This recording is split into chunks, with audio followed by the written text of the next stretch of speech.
네, 하나님 말씀 나누겠습니다. 오늘 예레미야 31장 34절 말씀인데요. 우리 함께 말씀 봉독하겠습니다. 그들이 다시는 각기 이웃과 형제를 가리켜 이르기를 너는 여호와를 알라 하지 아니하리니 이는 작은 자로부터 큰 자까지 다 나를 알기 때문이라. 내가 그들의 악행을 사하고 다시는 그 죄를 기억하지 아니하리라. 여호와의 말씀이니라. 아멘. 네. 우리 월비 형제 자매들에겐 제가 영어로 못해서 죄송합니다.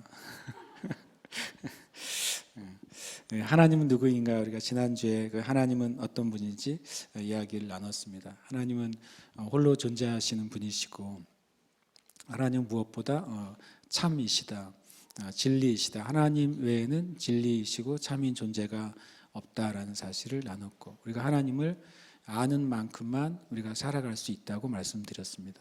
하나님을 아는 만큼만 신앙의 성숙을 이룰 수 있고, 하나님을 아는 만큼만 하나님 안에 있는 그 은혜와 사랑과 축복을 누릴 수 있다고 말씀 나눴습니다. 그래서 지난주에도 한번 고백을 했는데, 우리가 하나님에 대해서, 예수 그리스도에 대해서, 성령님에 대해서 한 번 더 우리가 고백했으면 좋겠습니다. 함께 우리 고백을 해보겠습니다.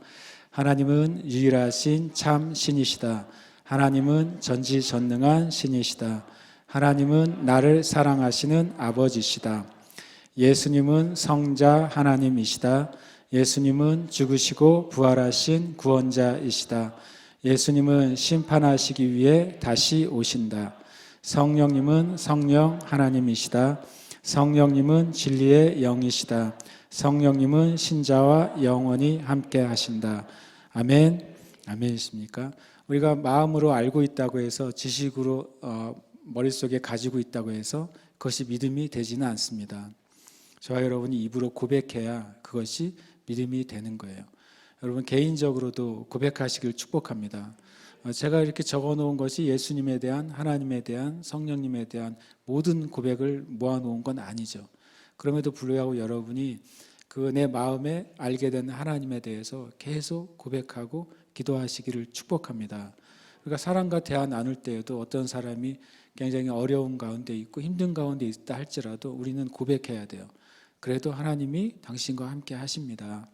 그래서 하나님이 당신을 도우시는 분입니다.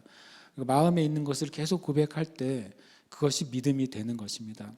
로마서 10장에서 말씀하셨어요. 우리가 하나님의 말씀이 마음에 있고 어디에 있다고 그랬습니까? 입에 있다고 그랬어요. 마음에 있는 것을 입으로 고백할 때 그것이 믿음이 됩니다. 그러니까 믿어지는 말씀만 역사하는 거예요. 믿어지는 말씀만 능력이 나타나는 것입니다. 내가 믿어지지도 않고 고백하지도 않는 말씀이 역사할 수가 없는 것이죠.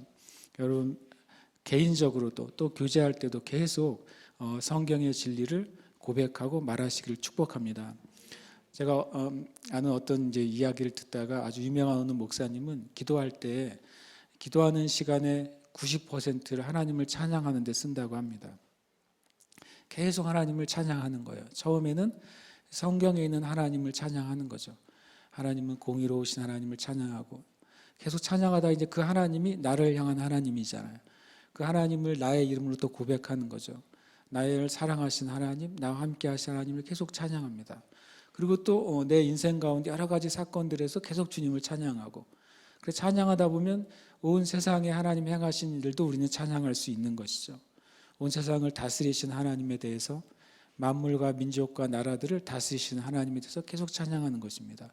그래서 그 목사님은 90%를 찬양하는 데 사용하고 나머지 10%를 간구하는 데 사용한다고 그래요.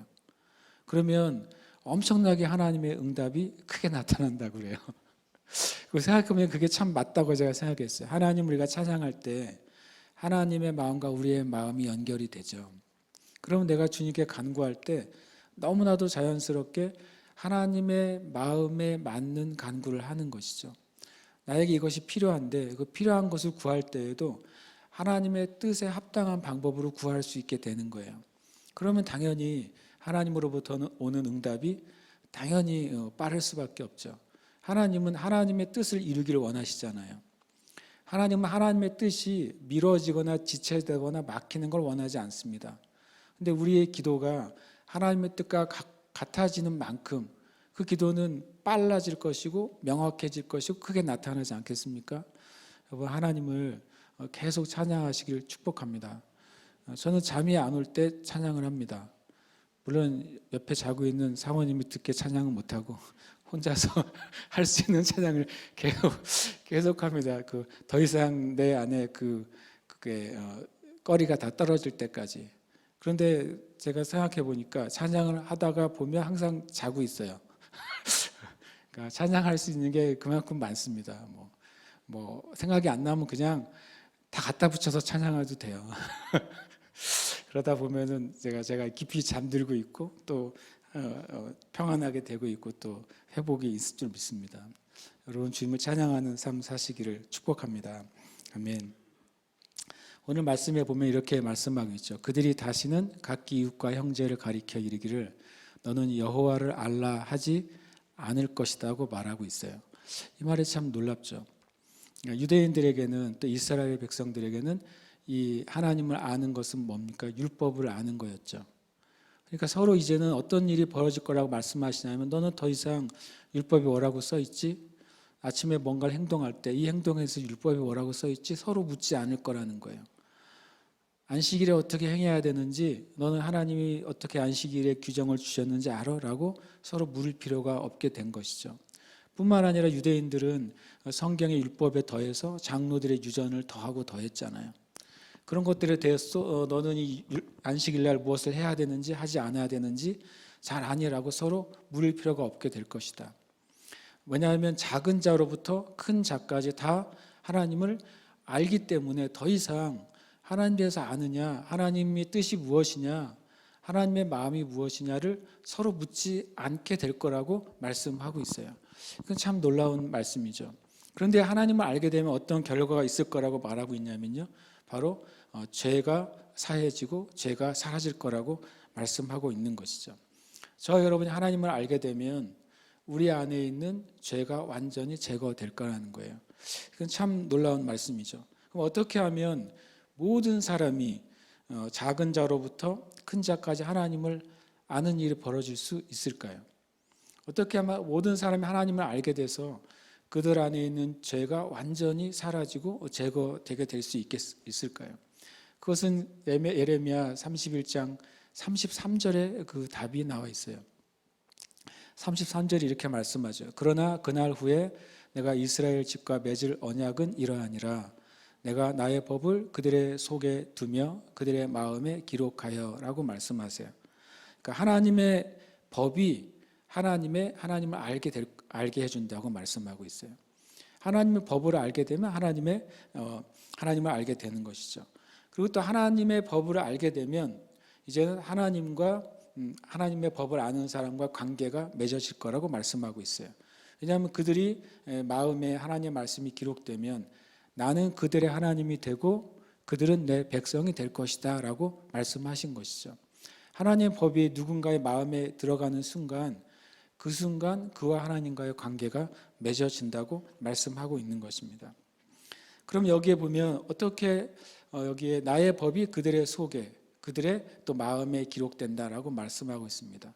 그들의 속 그들의 마음은 우리의 영을 말하죠. 우리의 영에 하나님의 말씀이 기록이 되면 그러면 하나님을 알게 되고 하나님과 관계가 맺어지게 됩니다. 그러면 34절에 우리 안에 있는 죄가 제거되고 사라지는 일이 일어나는 것이죠. 그러면 마음에 하나님의 법이 새겨지는 게 어떤 것일까요? 마음에 하나님의 법이 새겨지는 것은 하나님의 말씀이 믿어지는 것을 말하는 것입니다. 기록된 하나님의 말씀이 내 안에 들어오고 그것이 사실이라는 사실이 내가 완전히 믿어지는 거예요. 내 마음에 그 하나님 말씀이 완전히 붙어 있는 것이죠. 믿는다고 하는 원래 의미가 뭐가 있냐면요, 딱 붙어 있다라는 뜻을 가지고 있어요. 바로 옆에 딱 붙어 있는 상태가 믿음이라는 원어의 의미 중에 하나입니다. 그러니까 저와 여러분이 읽는 성경이 정말 믿어지고 그 성경에 있는 문장이 정말 이건 사실이구나, 그것은 변치 않은 진리구나라고 믿어질 때 그 말씀은 내 마음에 새겨진 거예요. 그 말씀이 새겨질 때 이제 하나님과 나와 관계가 이루어지는 것이죠. 성경에 여호와는 치료하는 하나님이다라고 기록되어 있어요. 치료하는 하나님이다라고 하는 말씀을 내가 믿게 됐어요. 그럼 내 마음에 치료하시는 여호와라는 말씀이 새겨지죠. 그 순간 하나님은 나에게 어떤 분이 되죠? 치료자 하나님이 되시고, 그 하나님은 그 말씀 안에서 나를 치료하시는 하나님이 되는 거예요. 성경의 모든 진리의 말씀들이 내 마음에서 그것이 믿어질 때 그것은 내 마음에 새겨집니다. 그 말씀 안에서 하나님과의 나의 관계가 결정이 되는 거예요. 그리고 하나님과 나와의 관계가 결정이 될 때 하나님은 그 말씀 안에서 나에게 그 일을 행하시는 것입니다. 우리가 이 말씀을 굉장히 기억하시길 축복해요. 여러분이 읽는 말씀들이 여러분의 마음 안에서 믿어지고 새겨지시길 축복합니다. 그래서 하나님을 그 말씀을 통해서 보는 거예요. 내 환경은 그 말씀과 다르죠. 내가 가지고 있는 느낌도 말씀과 다른 것입니다. 내 밖으로부터 나에게 들어오는 사람들의 평가와 메시지도 다를 수 있어요. 그렇죠? 그런데 내가 그 환경과 상황 가운데서 내 마음에 새겨진 그 말씀을 통해 하나님을 보면, 그러면 환경과 상황이나 사는 사람들의 평가가 나를 결정할 수가 없는 거예요. 그리고 내가 그 말씀을 통해 하나님을 보기 때문에 하나님도 내가 믿고 고백하는 그 말씀을 통해 나에게 역사하시는 것이죠. 하나님의 말씀은 진리이기 때문에 그 진리를 방해하거나 그 진리 안에서 역사하는 것을 막을 수 있는 존재나 권세가 세상에 없는 것입니다. 아멘이십니까? 예. 싸움이나 전쟁이나 뭐는 무엇이든지 무엇과 무엇의 싸움이죠? 힘과 힘의 싸움이죠. 그렇죠? 싸움에서 누가 이기게 되죠? 파워가 있는 사람이 이기는 거예요. 그렇죠? 나라와 나라의 전쟁에서 어느 나라가 이기는 거죠? 파워가 있는 나라가 이기는 겁니다. 아주 단순하죠.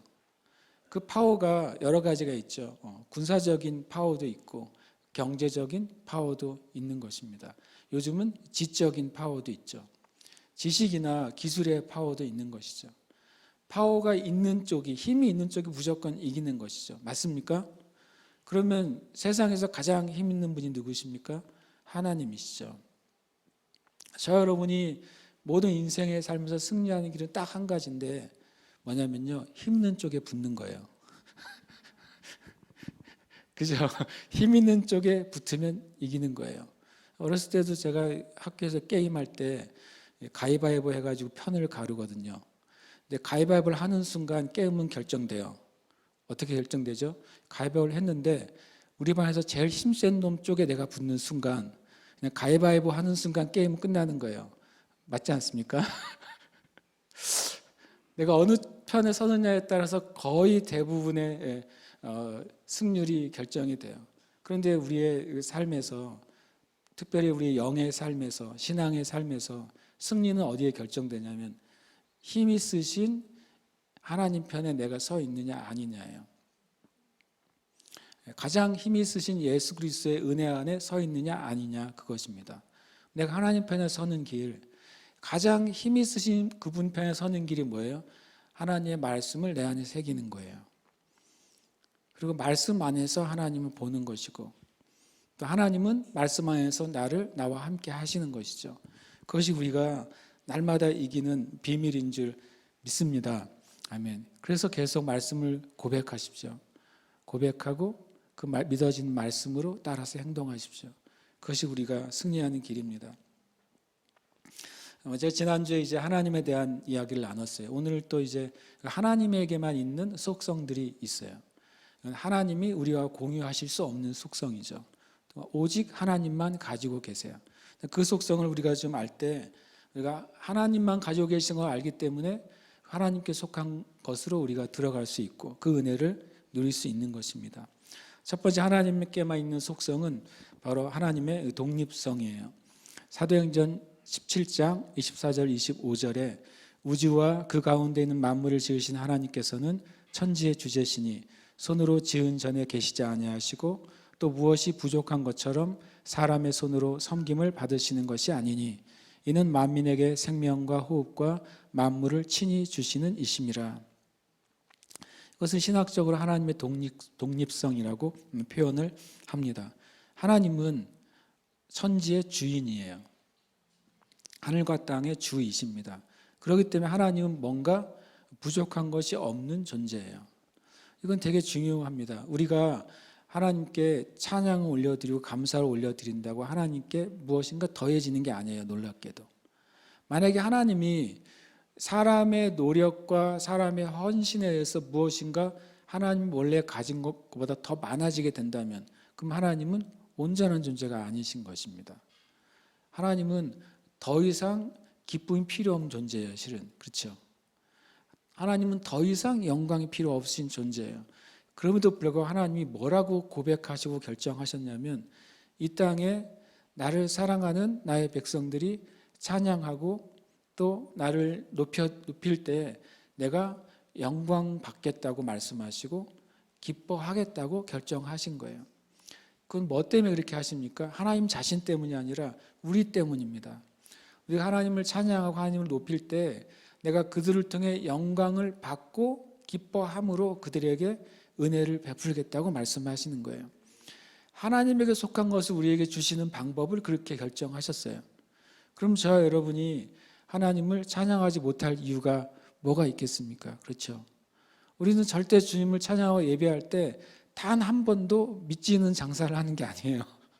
그렇죠. 왜냐하면 하나님께 찬양하고 하나님을 높여드릴 때마다 하나님은 그거를 단순히 받으실 뿐만 아니라 그것을 통해 우리에게 하나님의 것을 주시기 때문에 그렇습니다. 그러니까 저와 여러분이 극악한 상황 가운데서 주님 찬양할 수 있습니까? 있습니다. 그냥 하나님은 원래 그런 분이시기 때문에 찬양할 수 있는 거예요. 그리고 하나님은 이 말씀에 의하면 만민에게 생명과 호흡과 만물을 친히 주시는 분이라고 말씀하셨어요. 하나님은 스스로 모든 것을 가지고 계신 분이시면서 하나님은 온전히 우리에게 주실 수 있는 유일한 분이세요. 하나님만 온전한 것을 주실 수 있습니다. 여러분 마음에 정말 선하고 좋고 또 위대한 것을 원한다면 하나님께만 구해야 돼요. 하나님께만 그것이 있고 그 하나님의 독립성은 우리에게 그것을 주시는 놀라운 은혜이기 때문에 그렇습니다. 두 번째 하나님께만 있는 요소는 바로 불변성입니다. 하나님의 불변성. 이것은 너무나도 중요한 말씀인 것이죠.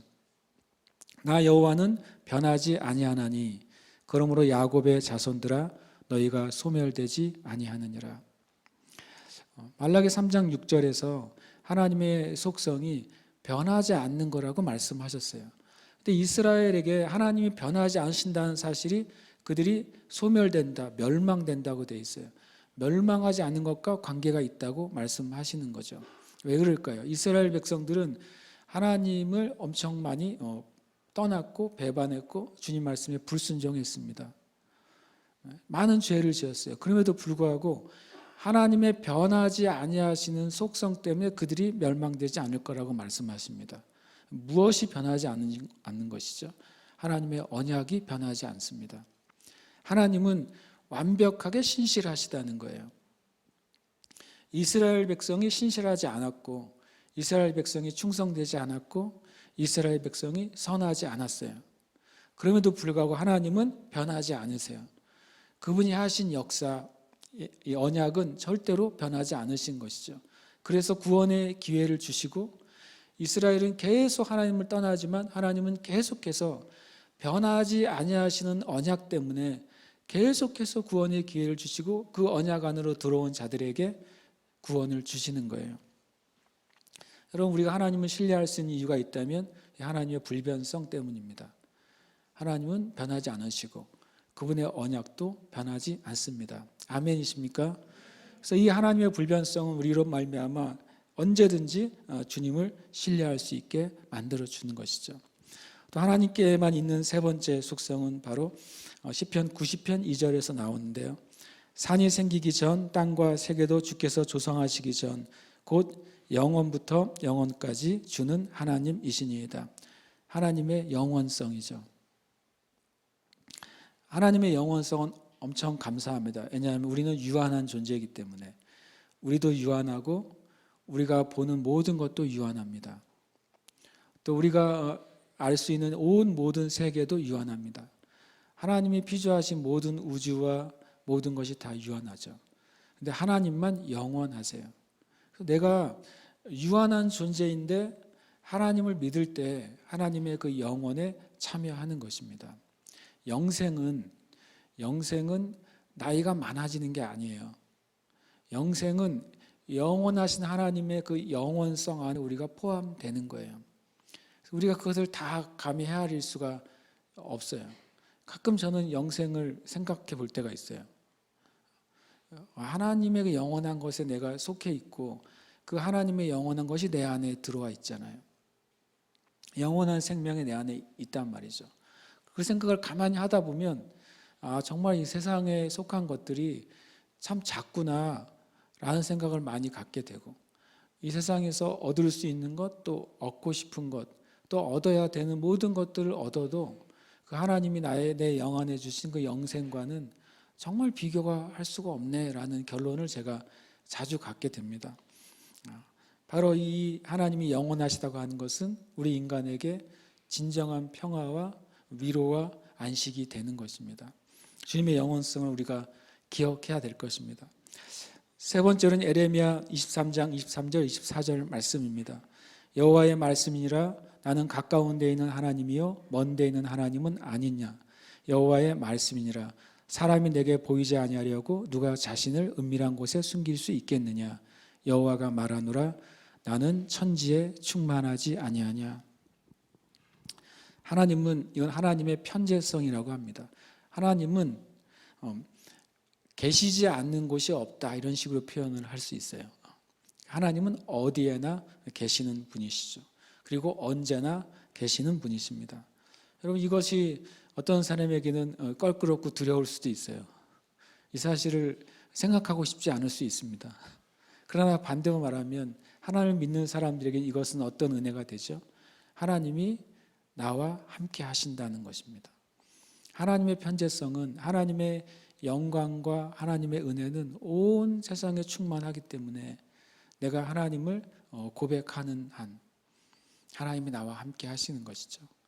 예수님이 우리가 가르쳐 주신 기도문이 뭡니까?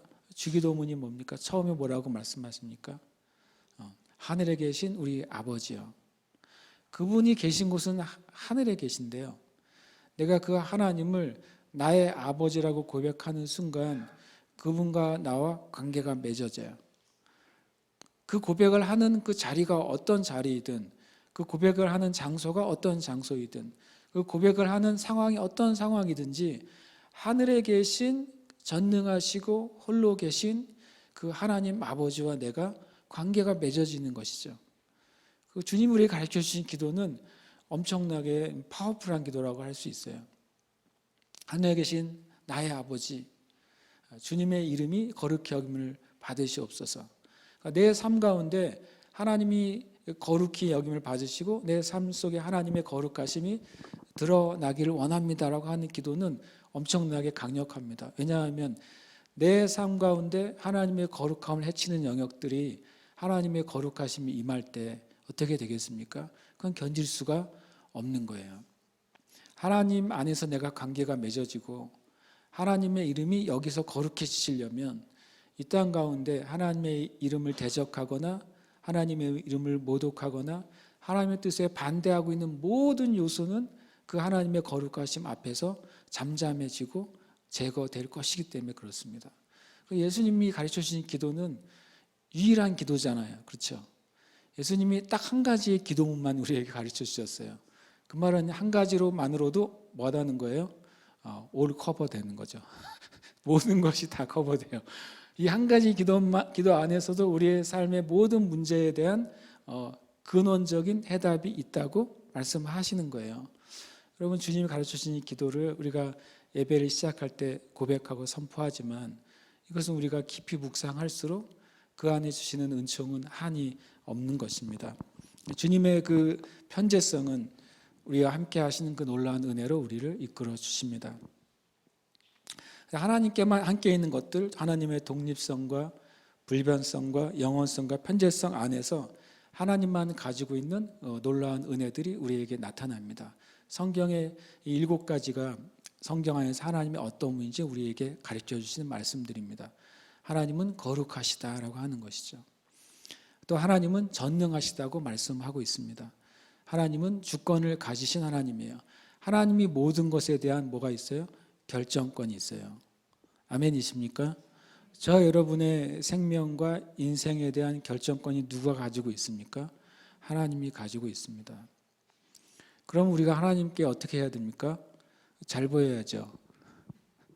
잘 보여야 그분이 결정권이 있으시니까 그분에게 잘 보이면 좋은 결정을 해주시지 않겠습니까? 학교나 회사에서도 내 위에 권위자에게, 교수님이나 또는 내 위에 그 오너에게 잘 보여야 될 거 아니에요. 그들에게 인정을 받아야 될 거 아닙니까? 그들이 옳다고 하는 것을 내가 할 수 있어야 될 거 아닙니까? 그러면 자연히 학생은 좋은 점수가 나올 것이고, 또 직장인은 좋은 연봉이나 또는 좋은 지위를 얻을 수 있겠죠. 인간의 관계에서도 그렇잖아요. 그러면 주권을 가지신 하나님 앞에서 우리가 정말 잘 보이는 길이 뭐겠어요? 하나님 말씀 앞에 정말로 순종하는 것이죠. 그것은 우리에게 정말 유익한 거예요. 그 다음에 전지하신 하나님이라고 합니다. 모든 것을 알고 계시는 하나님이에요. 진짜 하나님은 모든 것을 알고 계십니다. 그 사실이 믿어지십니까? 정말 다 알고 계시죠. 그리고 지혜로우신 하나님이십니다. 지혜라고 하는 것은 우리가 생각할 때 눈에 보이는 것이 다가 아닌 것을 보여줘요. 하나님의 지혜 안에서 이 세상이 운영되고 있죠. 그렇죠? 근데 우리 눈에 보기에는 아직 이 세상이 엉망인 것이 너무 많아요. 우리 눈에 보기에는 지금 이루어지지 않았음 일들이 이루어지는 것들이 많습니다. 그러나 하나님의 지혜는 궁극적인 목적이 하나님의 목적을 성취하도록 이 세상을 이끌어 가신다는 거예요. 지혜이신 하나님을 만날 때 내 삶의 인생에 대한 새로운 관점을 우리가 보게 되는 것입니다. 하나님은 사랑이신 하나님이세요. 하나님 자체가 사랑이시죠. 하나님 자체가 사랑이 아니시면 저 여러분을 창조하실 이유도 없고 타락한 우리를 구원하실 이유도 없으신 것입니다. 하나님은 공의로우신 하나님이십니다. 하나님은 온전히 우리를 사랑하시면서 또 하나님은 죄와 함께 할 수 없는 공의로우신 분이에요. 하나님이 저 여러분을 사랑하시는데 저 여러분 안에 있는 죄를 그대로 두고서 만나실 수가 없는 것입니다. 그래서 예수님이 필요하신 것이죠. 예수님이 사람으로 오셔서 우리 안에 하나님과 만날 수 없게 하는 죄를 대신 치르고 죽으신 것입니다. 그래서 우리 안에 하나님과 만날 수 없게 하는 죄를 주님이 가져가셨기 때문에 하나님의 사랑이 우리에게 그대로 임할 수 있게 된 것이죠. 하나님께만 있는 것들을 우리가 기억할 때 그것은 우리 자체에게 곧장 은혜가 됩니다. 놀랍게도 이것을 가만히 또 생각해 보면 이것은 하나님이 사람에게 허락하신 것들과 하나님의 속성이 관계가 있다는 사실을 우리가 깨닫게 돼요. 온전히 거룩함과 전능과 주권과 지혜와 사랑과 공의는 온전히 하나님 것이죠. 근데 하나님이 하나님의 형상대로 우리를 창조하시면서 하나님께 속한 것의 일부를 우리에게 허락해 주셨어요. 우리가 그것을 아는 건 너무나도 중요한 것이죠. 사람에게 허락하신 것들, 이것은 다 하나님만 가지고 계신 것이고 하나님만 온전하게 소유하고 있는 요소들이에요. 근데 하나님이 우리를 하나님 형상대로 창조하시면서 하나님의 거룩함이 우리에게 임했습니다. 예수 그리스도를 믿을 때 우리는 거룩하지 않지만 하나님 우리를 거룩하다고 보십니다. 예수 그리스도 안에서 우리가 의롭게 된 것이죠. 우리의 행위가 의로웠기 때문에 의로운 것이 아니라 예수님의 의를 우리에게 주셨어요. 그래서 우리가 거룩하게 된 것입니다. 그래서 예수님 안에서 우리는 어떻습니까? 거룩합니다. 아멘이십니까? 하나님이 우리를 예수님 안에서 거룩하게 보신다면 나도 예수님 안에서 하나님 앞에 거룩하게 나아갈 수 있는 것입니다. 그것은 우리 자신에 의해서가 아니라 하나님 우리에게 부여하신 은총의 은혜에 의해서 우리는 거룩함을 가지게 된 것입니다. 또 하나님의 전능하심이 우리에게 부여됐어요. 그 하나님의 능력이 우리에게 부여됐습니다. 하나님의 능력 우리에게 두 종류로 부여가 됐는데요. 우리가 창조될 때 하나님의 그 창조의 능력이 우리에게 부여됐어요. 하나님은 아무것도 없는 무에서 유를 창조하시죠. 그러나 사람은 하나님이 창조하신 이 물질 세계 안에서 새로운 것을 창조하는 것입니다. 사람에게만 그런 창조의 능력이 있는 것이죠. 모래에서 인간은 유리를 만들어내죠. 지금 모래에서 인간은 또 뭘 만들어냅니까? 실리콘도 뽑아내는 것입니다. 참 놀라운 창조의 능력이 인간에게 부어졌어요. 그리고 또 한 가지 하나님께서 인간에게 부어하신 능력이 뭐냐면 믿음 안에서 하나님의 능력이 우리에게 부어집니다.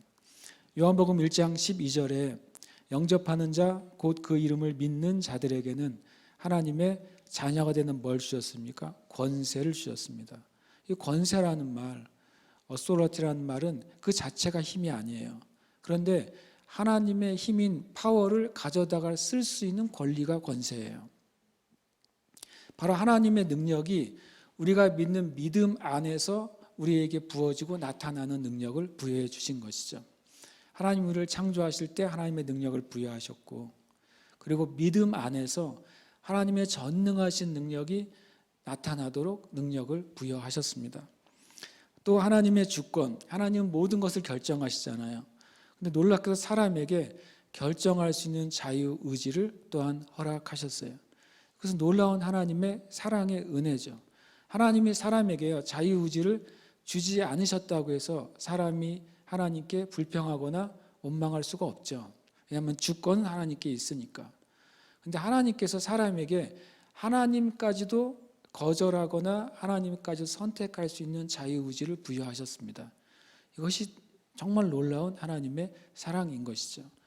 우리가 프로그램된 로봇이나 아니면 많은 지능을 가진 프로그램된 AI가 아니라 우리가 정말로 전적으로 내가 하나님 앞에서 선택할 수 있는 자유의지를 하나님께로부터 받은 것이죠. 이것은 정말 놀라운 하나님의 은혜입니다. 우리가 이 자유의지를 가지고 심지어 하나님을 거역하고 하나님의 뜻을 대적하기까지 할지라도 하나님이 이 자유의지를 걷어가지 않으세요. 하나님은 왜 이 자유의지를 주셨습니까? 하나님 우리에게 주신 사랑도 하나님의 결정으로 사랑을 주셨기 때문에 하나님도 우리에게 받으실 사랑을 우리의 자유로운 결정의 사랑을 받기를 원하시는 거예요. 그래서 하나님은 끝까지 견디시고 인내하시면서 우리가 우리의 의지로 매 순간 모든 일에 하나님의 뜻을 선택하시기를 원하시는 것입니다. 여러분, 하나님께서 우리에게 주신 것을 가지고 하나님을 대적하고 반대하고 떠나는 데 사용하지 마시기를 축복합니다. 하나님 전지하신 하나님은 우리에게 하나님 모든 것을 아시잖아요. 우리에게 하나님의 영역 가운데 계시하시는 은혜를 허락해 주셨어요. 우리는 눈으로 보고 듣고 감각하는 세계 안에서만 알 수 있어요. 또 과학이 발달하면 그 과학이 발달하는 그 문명의 많은 그 지식과 또 과학적인 통로를 통해서 무엇인가 알 수 있죠. 그렇지만 사람의 지성과 이성으로 영원히 알 수 없는 것들이 한도 없이 많고 끝도 없이 많은 것이죠. 보이지 않는 세계에 속한 것은 사람의 지성과 이성으로 알 수가 없어요. 그래서 하나님께서 전지하신 하나님께서 우리에게 성령님의 감동으로 깨닫게 하시는 것, 그것이 계시인 것입니다. 계시는 바로 덮여져 있는 것이 그 열려져 있는 것이 계시라고 하는 것이죠. 어떤 물건을 놓고 덮어놨을 때는 보이지 않잖아요. 그러나 그것이 덮여져 있는 그 수건을 벗겨질 때 그 안에 있는 물건인지 무엇인지 보게 되죠. 그것이 계시라고 합니다. 하나님께 속해 있는 그 놀라운 비밀들이 우리에게 계시됩니다. 바로 성경은 하나님의 감동을 통해 우리에게 주어진 것이죠. 그래서 우리는 놀랍게도 이 계시의 영역을 가지고 있는 존재가 됐습니다. 우리가 하나님과 함께 연결될 때, 하나님 안에 있을 때 우리는 놀라운 하나님의 비밀들을 깨닫게 되는 것이죠. 주님이 오신 날까지 이 계시는 계속 열려져야 되는 것입니다. 아직도 하나님의 성경 말씀 가운데 온전히 풀어지지 않는 말씀들이 있습니다. 하나님의 말씀 가운데 성경의 학자들이나 신학자들이 동일하게 똑같이 말할 수 없는 수많은 성경의 말씀들이 있어요. 주님 오실 때까지 그냥 덮여져 있을까요? 저는 주님은 그것을 계속 열어주셔서 주님 오실 때 하나님과 이 땅에 있는 교회가 온전히 연합할 수 있도록 하실 것이라고 믿는 것이죠. 지혜이신 하나님 우리에게 지혜를 주셨습니다. 지혜는 바로 우리가 하나님 안에서 어떻게 행해야 될지를 깨닫는 것입니다. 내 인생 가운데 무엇이 참된 길인지를 깨닫게 되는 것이죠.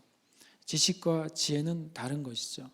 지식은 보이는 것을 그대로 내가 인식하는 것이지만 지혜는 앞으로 일어날 일에 대해서 내가 깨닫고 준비하고 또 대비할 수 있는 것입니다. 성경에 보면 지혜를 얘기할 때 개미 이야기를 합니다. 개미가 앞으로 미래의 일들을 준비한다고 말하고 있습니다. 지혜는 바로 우리로 하여금 미래를 준비하게 만드는 것이죠.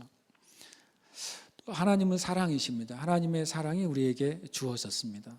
로마서 5장 5절에 보면 소망이 우리를 부끄럽게 하지 않는 것은 성령께서 우리 안에 하나님의 사랑을 부어주셨기 때문이라고 말씀하고 있습니다. 우리가 소망하죠. 천국을 소망합니다. 하나님의 공의를 소망합니다. 하나님의 약속이 성취될 것을 소망하죠. 하나님이 구원하실 것을 소망합니다. 그런데 이 소망이 부끄럽게 되지 않는 이유는 그 하나님의 초자연적인 사랑이 내게 부어져서 그 사랑을 통해서 내가 하나님의 뜻을 행하도록 하나님이 도우실 것이기 때문에 그렇습니다. 하나님의 사랑이 저와 여러분의 영 안에 부어져 있어요. 마치 깊은 우물 속에 맑은 물이 가득 차 있는 것과 같습니다. 그래서 그냥 눈으로 볼 때에는 그 물이 보이지 않죠.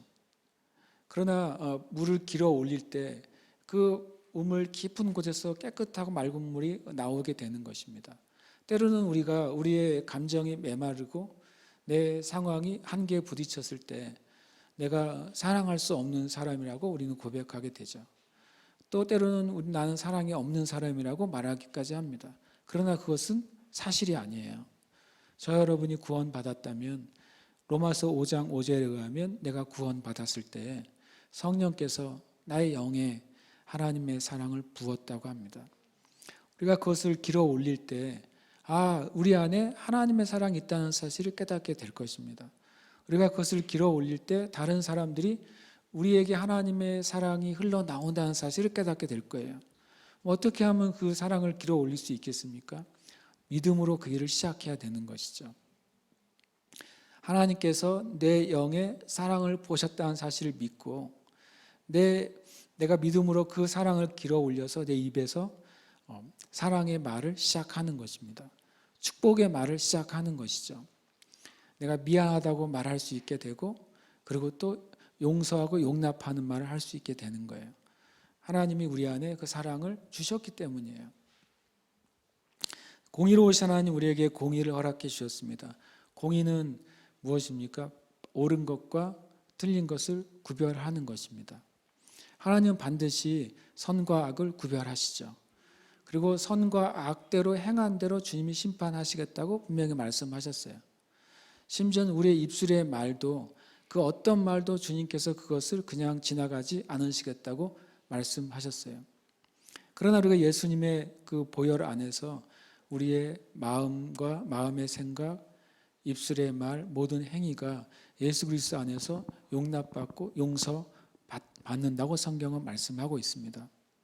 마지막 때에 모든 인류가 주님 앞에서 다시 부활했을 때 그때 우리는 하나님의 심판 가운데 서게 됩니다.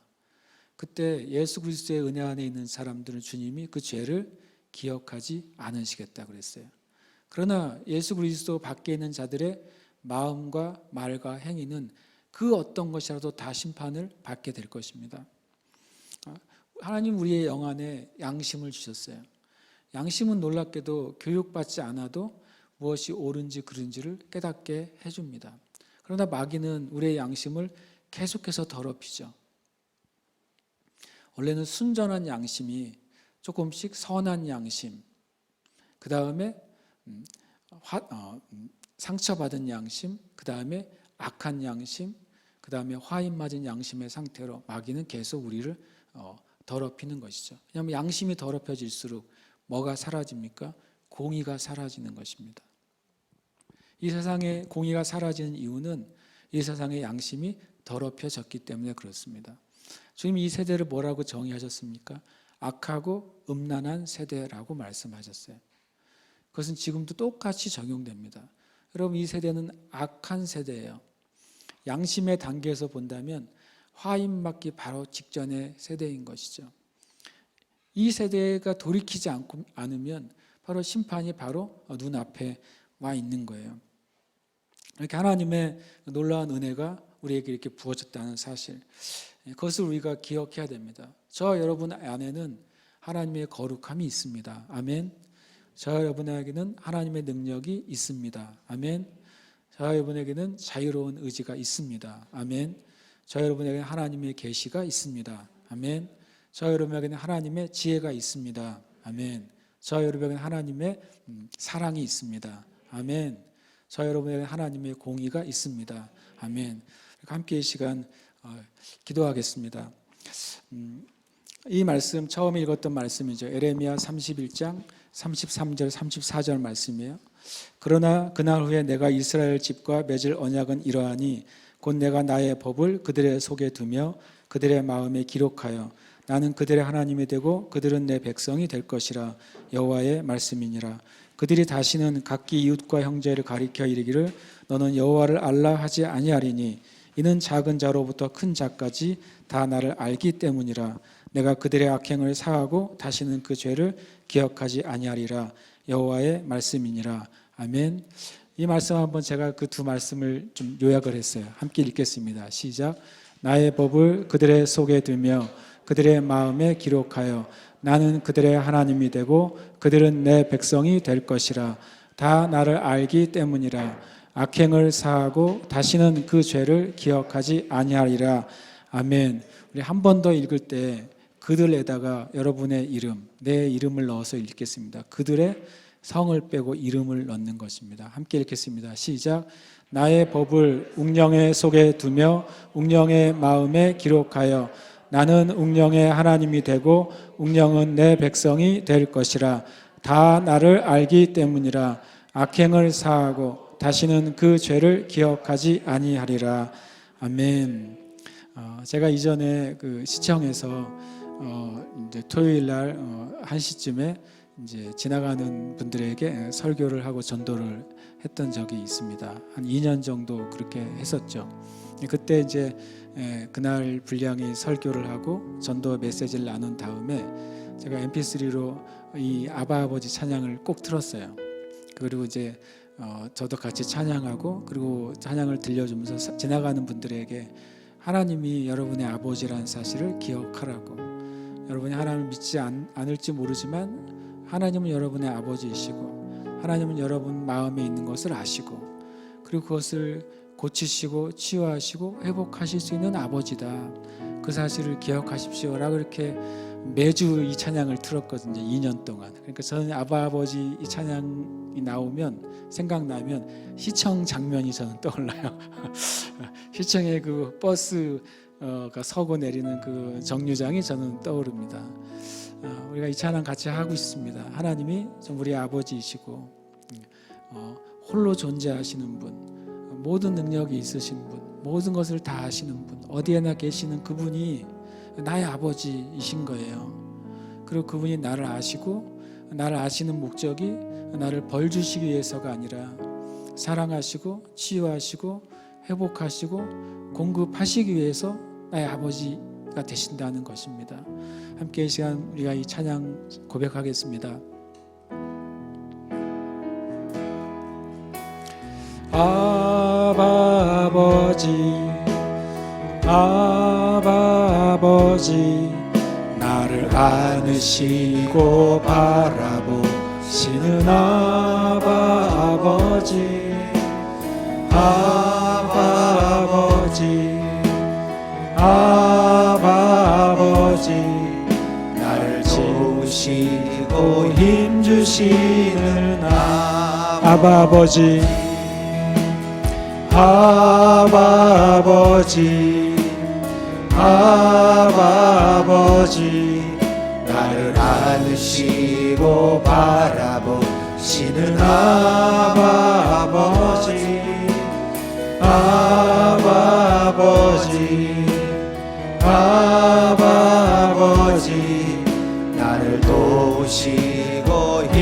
주시는 주는 내 맘을 주는 내 맘을 고치시고 볼 수 없는 상처 만지시네. 나를 아시고 나를 이해하시네. 내 영혼 새롭게 세우시네. 아바 아버지 아바 아버지 아바 아버지 나를 안으시고 바라보시는 아바 아버지 아바 아버지 아바 아버지 나를 도우시고 힘주시는 주는 내 맘을 주는 내 맘을 고치시고 볼 수 없는 상처 만지시네. 나를 아시고 나를 이해하시네. 내 영혼 새롭게 주는 내 맘을 고치시고 주는 내 맘을 고치시고 볼 수 없는 상처 만지셨네. 나를 아시고 나를 이해하시네. 내 영혼 새롭게 세우시네. 하나님과의 그 의미 있는 관계는 하나님에 대한 바른 지식에 비례합니다. 하나님에 대해 내가 바로 믿지 못하는 이유는 하나님에 대한 바른 지식을 갖지 못하고 있기 때문인 것입니다. 우리 하나님을 알면 알수록 하나님을 더 믿게 되고 더 알게 되는 것이죠. 또 사랑과 지식도 관계가 있습니다. 잘 사랑하는 사람들은 사랑하는 사람들을 잘 연구합니다. 그래서 다른 사람을 사랑하는 법을 배우는 것입니다. 사랑하는 법을 모르는 사람들은 다른 사람에 대해 관심이 없습니다. 그래서 이기적인 사람들은 사람들을 사랑할 수가 없는 것입니다. 그가 또는 그녀가 또는 그 사람이 왜 그렇게 행동하는지에서 관심이 없기 때문에 내가 어떻게 그나 그녀를 사랑해야 될지 모르는 겁니다. 또 하나님을 사랑하는 사람이나 또 하나님을 사랑하게 된 사람은 자연스럽게 하나님이 어떤 분이신지를 알기를 원합니다. 이건 너무 자연스러운 현상이죠.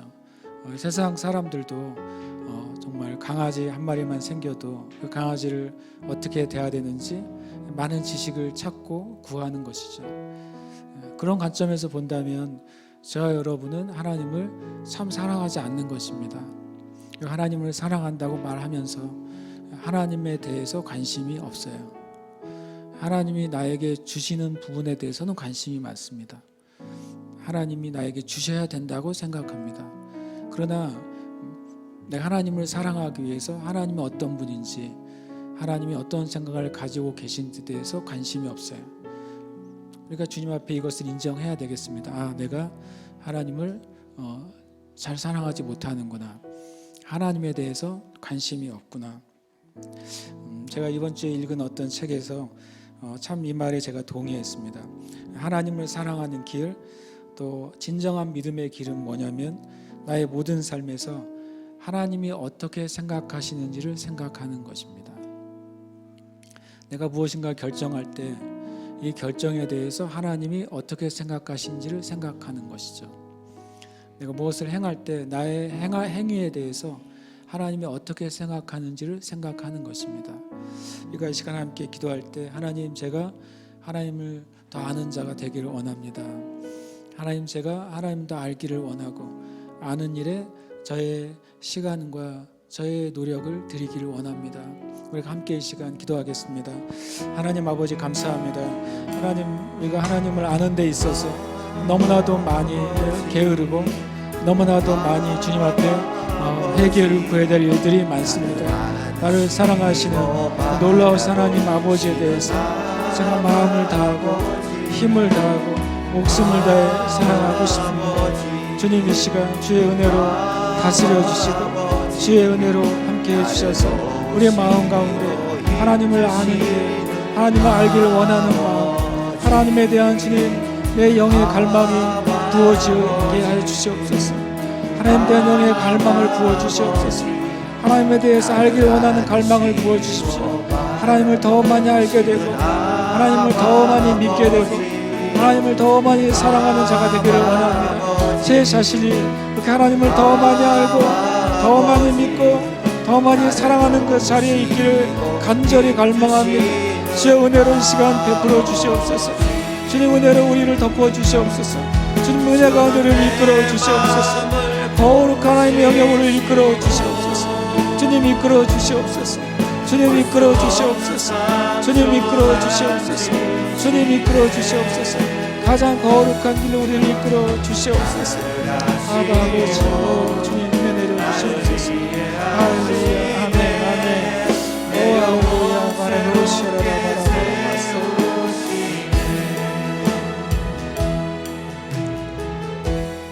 살아계신 하나님 감사합니다. 그 한량없는 주님의 사랑을 인하여 감사하고 하나님 우리에게 하나님의 영원하신 것들을 우리에게 나누어 주신 것을 인하여 감사합니다. 우리의 마음이 주님을 사랑하지 않는 마음을 회개합니다. 주님을 알기를 원하지 않는 마음을 회개합니다. 지금 우리가 주님을 알 때 주님을 더 신뢰할 것이고 주님을 신뢰할 때 주님을 더 사랑할 것이고 주님과 함께 동행하는 삶을 살 것입니다. 사랑하는 형제 자매들 가운데 이 교회 가운데 하나님 알기를 갈망하는 마음을 부어주시옵소서. 하나님 알기를 사모하게 하시고 그 사랑과 믿음 안에 서도록 축복하여 주시옵소서. 살아계신 예수님의 이름으로 기도합니다. 아멘. 함께 우리